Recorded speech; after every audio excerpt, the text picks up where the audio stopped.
Au nom du Père et du Fils et du Saint-Esprit, ainsi soit-il. Bien chers fidèles, en ce 4e dimanche, après Pâques, non pas la Pentecôte, Pâques, nous avons la fête de Saint-Pierre de Vérone, martyr, mais nous sommes aussi dans l'octave de Saint-Libéral, le patron local ici de Trévise, et nous pourrions appeler ce dimanche le dimanche de la patience. C'est Saint Jacques, l'apôtre Saint Jacques, le mineur, dans ses lettres, qui nous enseigne la grande vertu de la patience, qui nous enseigne qu'elle est produite par les épreuves de notre foi que nous subissons, et qui nous enseigne que cette patience nous rend parfaits et complets. Et quelle est l'âme parfaite et complète du chrétien? Celle qui a, dans la mesure du possible, la plénitude de la grâce. Quelle est la plénitude de la grâce pour une âme baptisée? C'est donc la grâce reçue au baptême, mais aussi à la confirmation. Et ensuite, cette grâce qui se déploie, qui s'est développée, qui a porté le maximum des fruits. Quel est le maximum de fruits? Quel est le maximum de la grâce qu'on puisse atteindre ici sur terre, sinon le parfait, le complet épanouissement des dons du Saint-Esprit et surtout du plus haut des dons qui est la sagesse. Cette sagesse qui nous fait donc goûter les choses éternelles et qui correspond à la 7e demande du Pater Noster, lorsque nous demandons d'être libérés du mal, lorsque donc l'âme a triomphé du mal dans le sens que habituellement elle vainc, elle évite les tentations au mal et à la malice. Et donc, et aussi donc ce don qui remplit l'âme et qui remplit du don donc de la sagesse et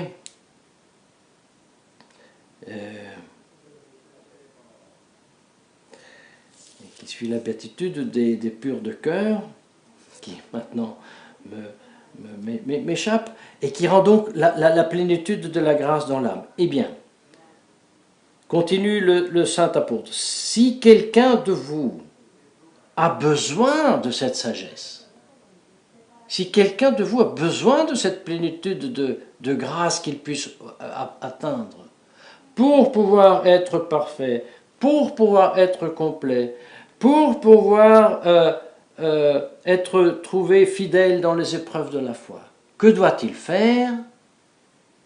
Eh bien, c'est très simple. Il doit demander cette grâce.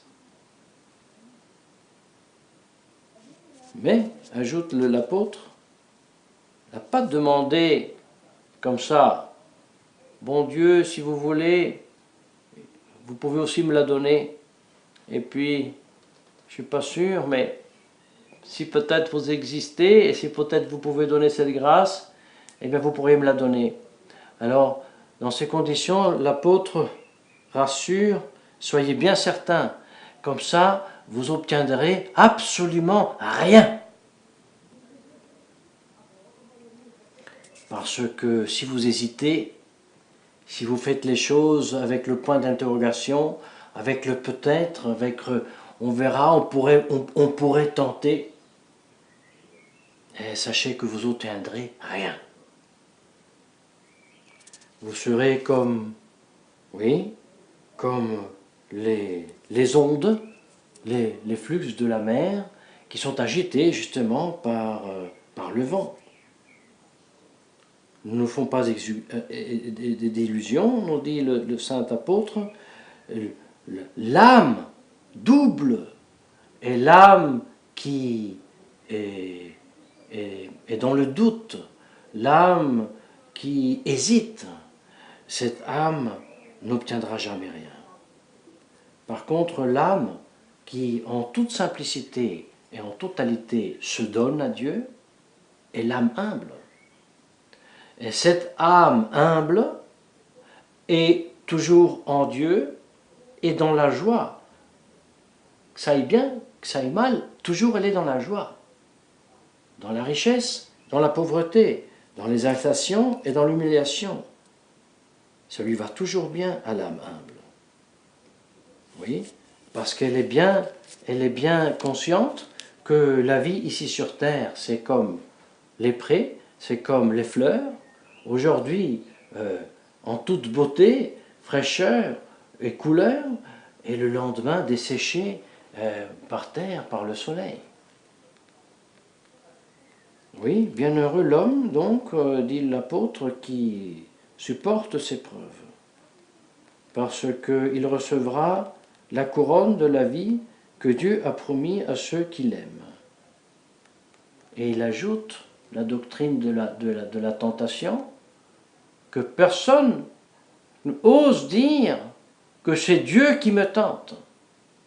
Dieu est là pour attendre que tu lui demandes la grâce et il te la donne. Mais gare à toi, si tu fais Dieu responsable des tentations, ou alors ce qui serait pire, et qui est le propre du désespéré, c'est-à-dire du gnostique, c'est-à-dire du maçon, et c'est-à-dire aussi du moderniste, de donner la culpe, la faute à Dieu du mal de l'humanité. Gare à toi. Non. Nous, dit l'apôtre, nous sommes tentés par notre concupiscence. C'est notre concupiscence qui intérieurement nous attire, nous sollicite. Et ensuite, nous éprouvons une complaisance dans cette sollicitation. Et la chose ensuite est ratifiée par l'acte de volonté qui accomplit ensuite et perfectionne le péché. Mais tout cela, ça vient de nous, ça ne vient pas de Dieu. Donc, après avoir donné cette grande leçon de nécessité de demander la sagesse, la grâce à Dieu pour vaincre l'épreuve ici dans ce monde, pour vivre dans la sérénité de l'humilité dans ce monde et espérer efficacement la gloire éternelle en aimant Dieu par les œuvres ici sur terre, voilà que saint Cyprien reprend le thème de la patience et le développe encore davantage. Et après avoir sollicité la patience de ceux qui l'écoutent en disant pour comprendre ce que c'est que la patience, j'ai besoin que vous pratiquiez la patience pour m'écouter. Et avec cela, il ajoute parce que pour connaître la doctrine céleste du salut, sachez qu'il faut beaucoup de patience. Parce qu'il faut l'écouter avec patience et apprendre avec patience la doctrine céleste du salut. C'est le catéchisme. Je veux bien que Saint Pédis ait résumé le catéchisme dans un petit livre. Mais il écrit lui-même que ce petit livre, c'est seulement la demande et la réponse qui nécessite d'être exposé, expliqué, illustré par le catéchiste.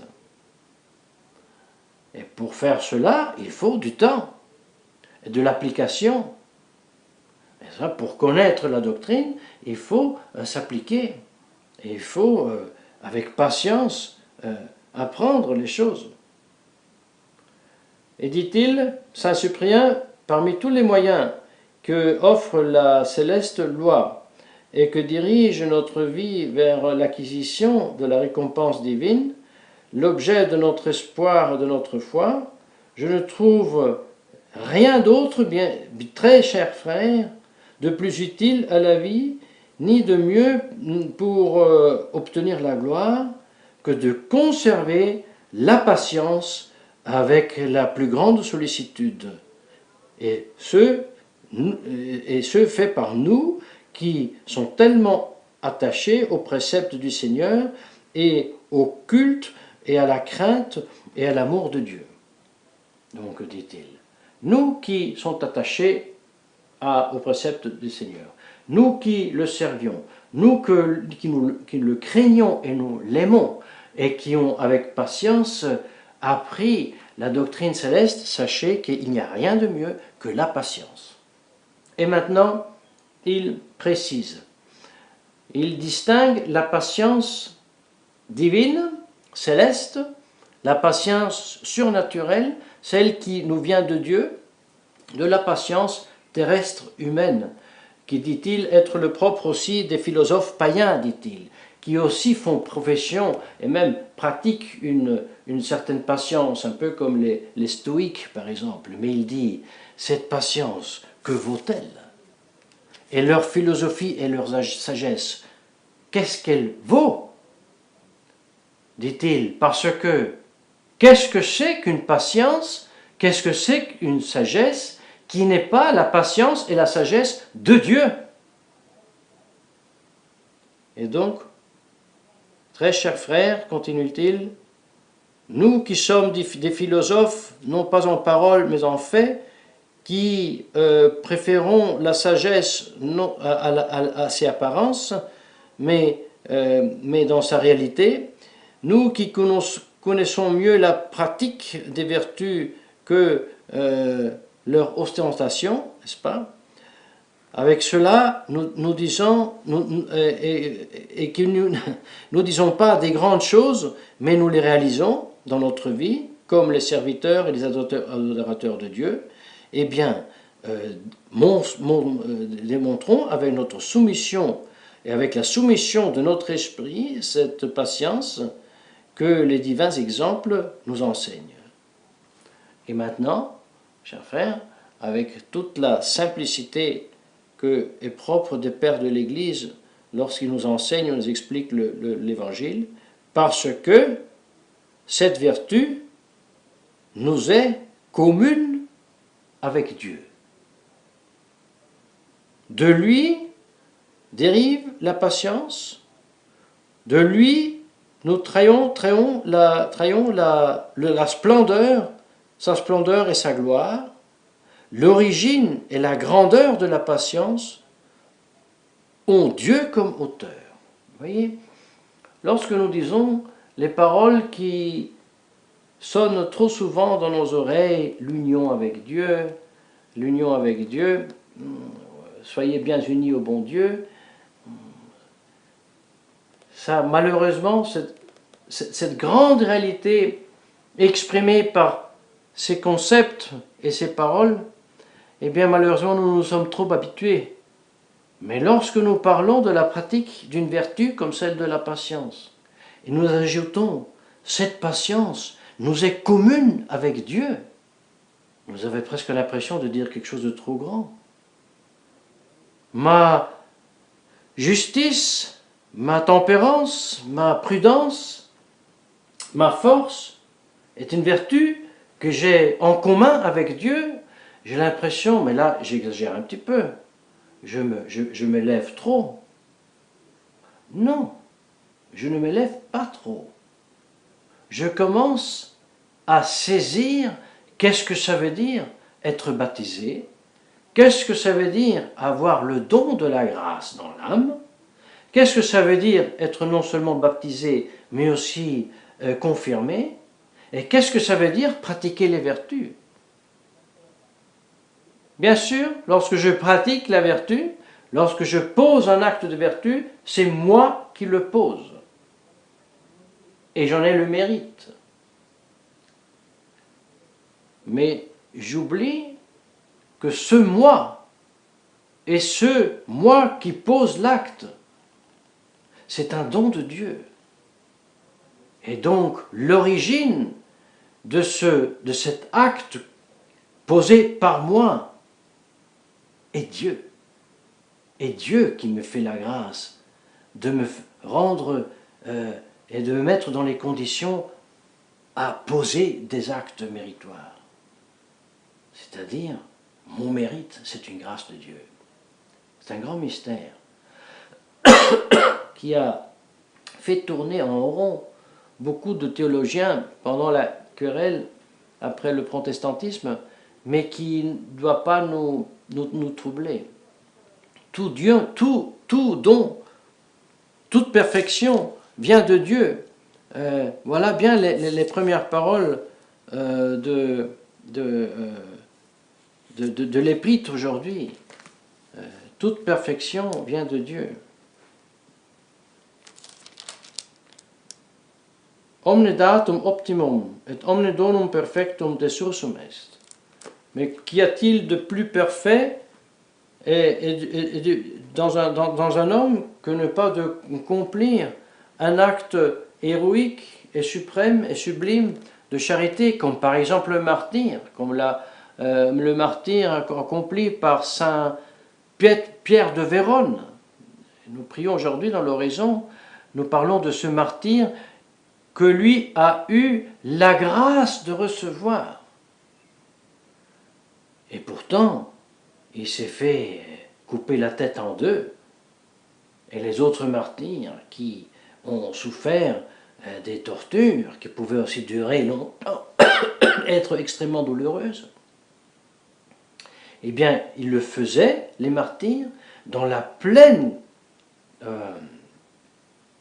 ils étaient pleinement conscients que ce martyr, cette douleur qu'ils sont en train de supporter, il l'a supporté par grâce divine. Et comme ça aussi, le saint, ou le chrétien, ou celui qui devient saint et qui devient parfait, lorsqu'il expérimente par les actes posés de vertu, qu'il triomphe de sa misère, qu'il triomphe de son vice, qu'il triomphe de sa luxure, qu'il triomphe de sa colère, qu'il triomphe de son impatience, il se rend compte que c'est la grâce de Dieu qui agit en lui. Et c'est cela qui nous est demandé, surtout aujourd'hui, et c'est cela sur quoi nous serons aussi très sévèrement jugés, et c'est bien le refus de demander et de soumettre notre être tout entier à Dieu qui rappelle la parabole justement du denier reçu et caché sous le matelas. Et ça, c'est un très grave péché. Tandis qu'être timide dans la vie naturelle est simplement un défaut. Être timide dans la vie surnaturelle, au point de ne pas demander les grâces à Dieu, est un motif de condamnation. Et voyez, comme les pécheurs, et nous sommes pécheurs, lorsque nous péchons, nous savons certainement que nous n'avons pas assez demandé la grâce de Dieu. Et malheureusement, en constatant que l'Occident, la chrétienté, comme réalité civile et comme réalité religieuse, eh bien, a échoué. C'est pas du négativisme, c'est pas du pessimisme. Au contraire, c'est la prémisse nécessaire pour l'optimisme. Mais c'est nécessaire de constater que la chrétienté, dans les siècles, peut-être même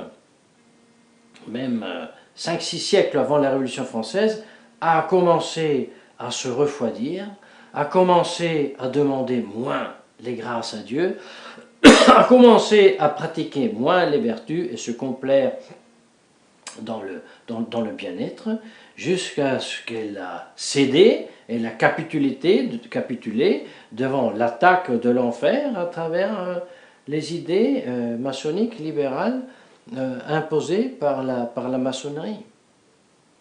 Et la tête du roi de France a été coupée. Et la glorieuse résistance des Chouans n'était pas suffisante pour redresser la France. Même chose vaut pour tout l'Occident. Petit à petit, cette révolution, cette révolte contre Dieu a été exportée, et malgré les héroïques résistances un peu dans tous les pays, mais à la fin, à la fin, la chrétienté s'est déchristianisée.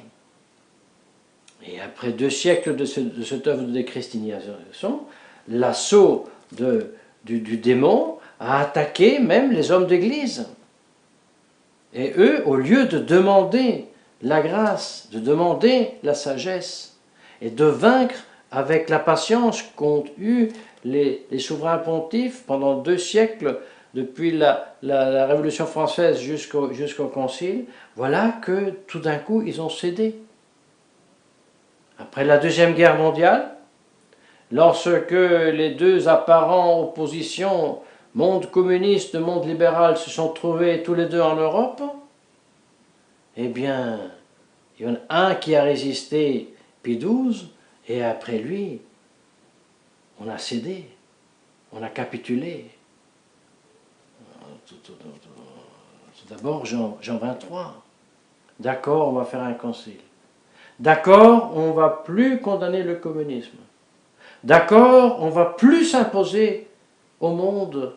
On ne va plus imposer suavement, doucement et fortement le joug de Jésus-Christ. D'accord, d'accord, laissez-nous tranquilles. On vous fait le concile, on vous fait tous les documents que vous voulez, mais laissez-nous tranquilles. Non, on ne vous laisse pas tranquille. Parce qu'après que vous avez abdiqué, comme nous vous demandons, à vous régler vous-même, votre Église et la société civile selon la sagesse de Dieu, eh bien il faut que vous fassiez une nouvelle religion, un nouveau catéchisme, nouveau sacrement et une nouvelle prière.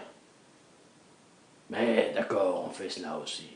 Et toujours un petit peu en se rebellant, mais à la fin il nous fait quand même.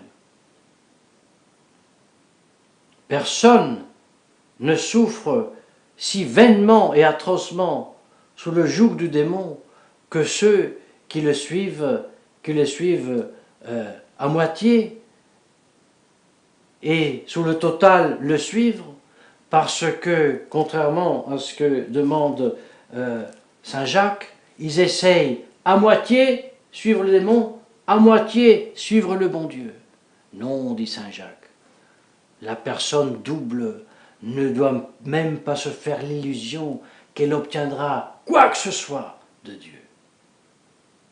On ne veut pas suivre un peu le diable et peut-être un peu plus Dieu en espérant qu'ensuite... Non, non, non. Ça, c'est l'esprit du libéralisme. Ça, c'est le AIDS mental, comme l'appelait Monsieur Lefebvre, lorsqu'il caractérisait même la façon d'agir de Paul VI et du modernisme en général.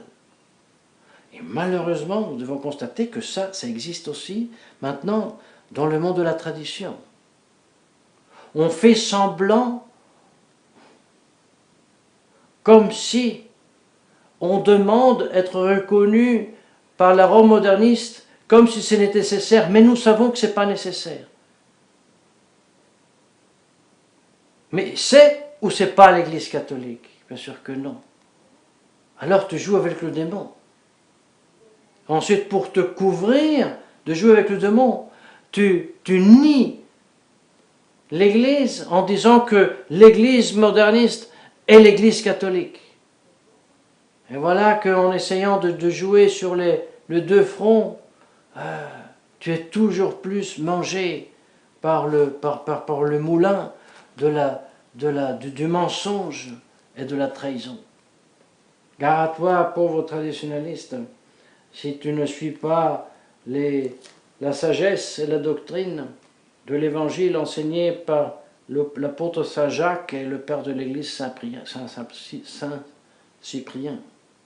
Gare à toi, gare à nous, gare à l'Occident, s'il ne se convertit à Dieu de tout cœur, c'est-à-dire dans la simplicité de cœur, que ce soit les autorités religieuses, conciliaires, protestantes, orthodoxes, ou que ce soit la société civile, si on peut encore parler de société civile, qui doit retourner à se remettre sous le joug doux et suave de notre Seigneur Jésus-Christ, rejeter la fausse doctrine de la pseudo-démocratie moderne et se soumettre à la loi de Dieu, à ses 10 commandements, et en peu de temps, le monde pourrait se redresser à tout point de vue. Demandons à la Très Sainte Vierge Marie de nous obtenir la grâce de ne pas rester dans la tiédeur ou dans l'acidité, mais de nous approcher généreusement à Dieu, de lui demander la grâce de la sagesse, la grâce tout court, pour vaincre le vice et pratiquer la vertu dans la patience, au nom du Père et du Fils, Saint-Esprit, ainsi soit-il.